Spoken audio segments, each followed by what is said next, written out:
London's ambulance control staff walked out just before 4 o'clock this afternoon. Their action is the most serious escalation of the dispute since ambulance crews were first suspended. Union leaders claim that London's ambulance chief had refused to meet them.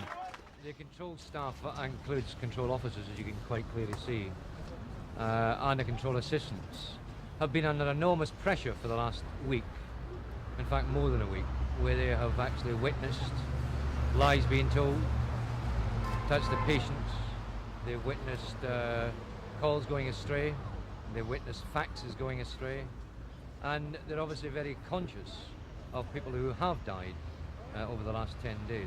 Many of the controllers are young recruits new to the service who've been reluctant to get involved in the dispute, but now they say they've had enough. People are suffering because of it, unnecessarily. I mean, if we've got these chaps here that are sitting there on stations waiting for us to go put calls through to them. I mean, they're all every day, every night, and we're not allowed to put calls through to them. People are dying.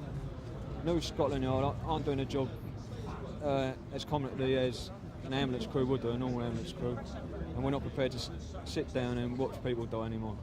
Immediately after the walkout, senior officers from around the capital's divisions were drafted in to answer calls. London Ambulance say contingency plans will be put into operation. It seems unlikely, though, that senior managers alone will be able to cope with more than 3,000 calls every day for more than a short period of time.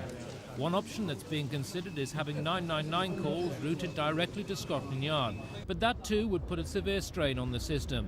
Tonight, with ambulance crews at their stations waiting to answer calls voluntarily, ambulance controllers are also willing to work without pay.